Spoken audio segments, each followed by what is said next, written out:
Bismillahirrahmanirrahim. Ya Hayyu ya Qayyum. Ya Hayyu ya Qayyum bi rahmatika nastaghith fa'aghithna wa la takilna ila anfusina tarfata 'ainin abada wa aslih lana sya'nana kullah. Alhamdulillahi rabbil alamin bari'il khalaiqi ajma'in.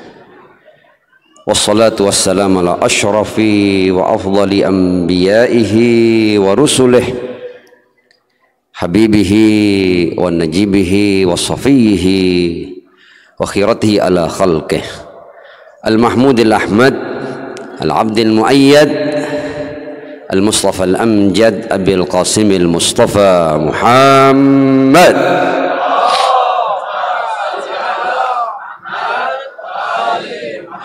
wa ala alihi tayyibin at-tahirin al-ma'sumin wa ashabihil muntajabin siyama baqiyatil lahi fil aradhin najalallahu ta'ala farajahu syarif waj'alna wa jami'al mu'minin wal mu'minat wal muslimin wal muslimat min adba'ihi wa junudih amma ba'd.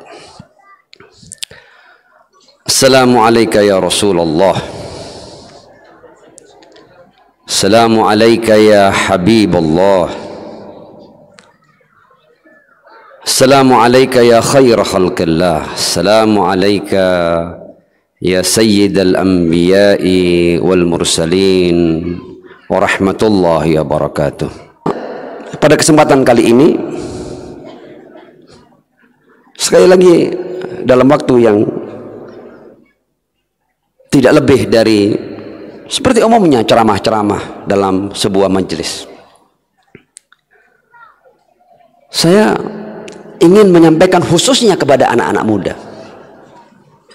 Saya ingin berbagi pemahaman dan pengetahuan ini dengan para pemuda,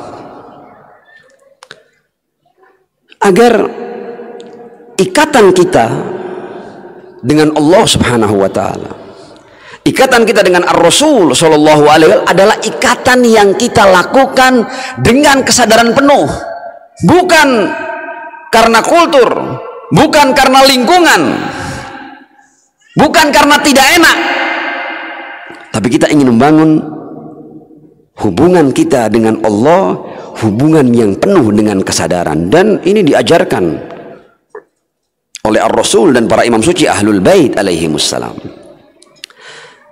Kita semua hafal doa ini. Allahumma arifni nafsak. Ya Allah, kenalkan aku pada dirimu. Fa innaka illam tu'arifni nafsak lam a'rif nabiyyak atau lam a'rif rasulak. Ada banyak orang ketika saya tanya, Anda itu mengenal Allah dari Rasulullah atau Anda mengenal Rasulullah dari Allah? Ya, banyak orang yang menjawab, kemudian mereka mengatakan bahwa kita mengenal Allah dari Rasulullah. Tapi doa ini ya membalik jawaban itu. Doa ini mengatakan, ya Allah, kenalkan aku pada dirimu. Kenapa? Karena kalau engkau tidak kenalkan aku pada dirimu, maka aku tidak akan kenal Rasulmu. Yakni nahnu na'rifur Rasul billah azza wa jal. Boleh jadi ada yang bertanya, bagaimana itu prosesnya? Kita ini kan semua seakan memahami bahwa kita mengenal Allah dari Ar-Rasul sallallahu alaihi wa alihi. Doa ini mengatakan, ya Allah, kenalkan aku pada dirimu, karena kalau engkau tidak kenalkan kepada dirimu, aku tidak akan mengenal Rasulmu. Jadi ma'rifatullah yang menghasilkan ma'rifatul Rasul sallallahu alaihi wa alihi. Jawaban sederhananya adalah jelaslah. Ketika kita tidak kenal Tuhan, kita tidak akan pernah berbicara tentang utusan Tuhan. Pembicaraan tentang utusan Tuhan ini ba'da pembahasan tentang Tuhan. Ketika kita sudah selesai dengan Tuhan, baru ada pembicaraan tentang utusan Tuhan. Ya, karena utusan Tuhan itu datangnya pasca Tuhan. Rasul siapa? Rasulullah. Anda harus punya keimanan kepada Allah dulu, baru Anda mencari Rasulnya. Itu kan urutan logika seperti itu kan. Nah, yang hendak saya bagi di sini adalah bagaimana kita mengenal Rasul dari Allah Subhanahu wa taala. Saya akan buat simulasi sederhana. Saya akan manfaatkan momen ini untuk saya berbagi masalah ini. Kalau kita mau jujur, sebenarnya kehidupan itu, kalau kita mau jujur, kita akan memahami banyak hal. Cukup jujur dan tulus. Kita hanya butuh kejujuran dan ketulusan. Kita lihat diri kita ini, ya, diri kita ini. Jadi kita ini fitrah kita ke tauhid, fitrah kita ke Allah, dan tidak perlu tirakat panjang-panjang. Ini bukan berarti tirakat tidak perlu, ya, tirakat di tempatnya perlu. Tapi kalau kita mau berpikir, ya, kita mau berpikir, ya, kalau kita lihat ini diri kita ini, jujur aja kita.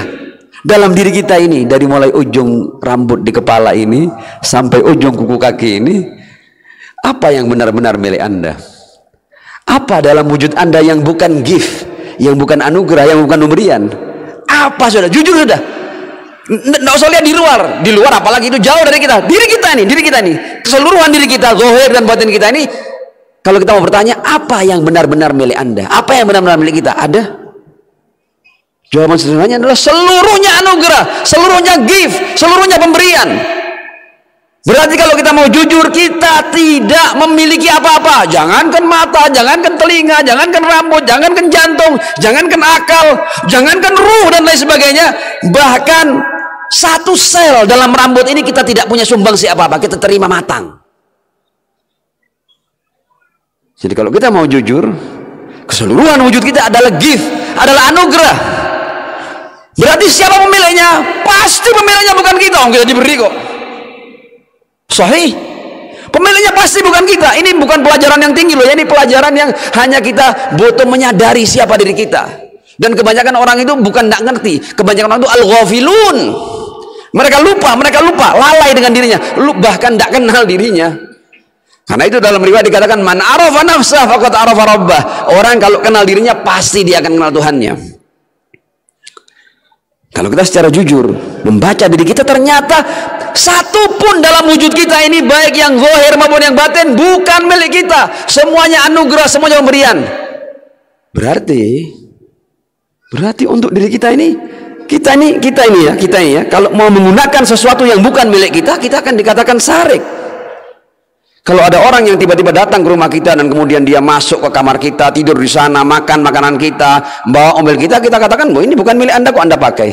Anda harus izin dulu, permisi dulu, kan begitu kan? Bagaimana kita mengaitkan diri kita dengan Tuhan? Ketika Anda menyadari bahwa seluruh wujud Anda adalah anugerah dan pemberian, Anda harus ambil permisi dari penciptanya. Berarti kalau orang menyadari dirinya, yang pertama dia cari adalah siapa dalang di balik keberadaan diri saya. Siapa itu yang mencipta saya? Dan ketika Anda berusaha untuk menjalin hubungan dengan siapa yang ada di balik diri Anda, ternyata kita tidak bisa. Pada umumnya manusia tidak bisa menjalin hubungan langsung dengan Tuhan. Ya, tidak ada yang bisa.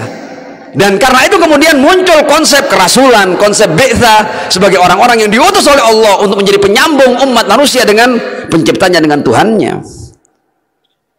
Jadi fitrah kita ini, kalau kita jujur, akan menarik kita kepada Allah. Dan ketika kita mau mendengar apa kata Tuhan, yang mencipta saya ini mau apa,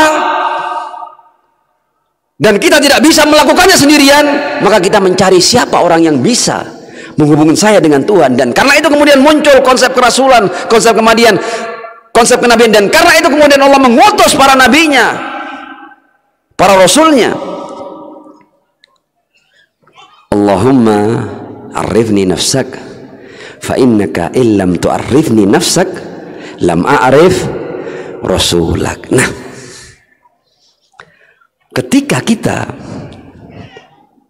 berhubungan dengan para nabi dan para rasul, dan utamanya adalah Sayyidul Wujud Muhammad bin Abdullah sallallahu alaihi wa alihi, Allahumma sholli ala Muhammad wa ali Muhammad. Sosok ini membawakan sesuatu yang tidak bisa kita cari sendiri. Memang tidak bisa, memang kita butuh kepadanya, kita perlu kepadanya. Kalau ilmu-ilmu yang terkait dengan teknologi dan lain sebagainya, itu manusia bisa mencarinya sendiri, manusia bisa mengembangkannya sendiri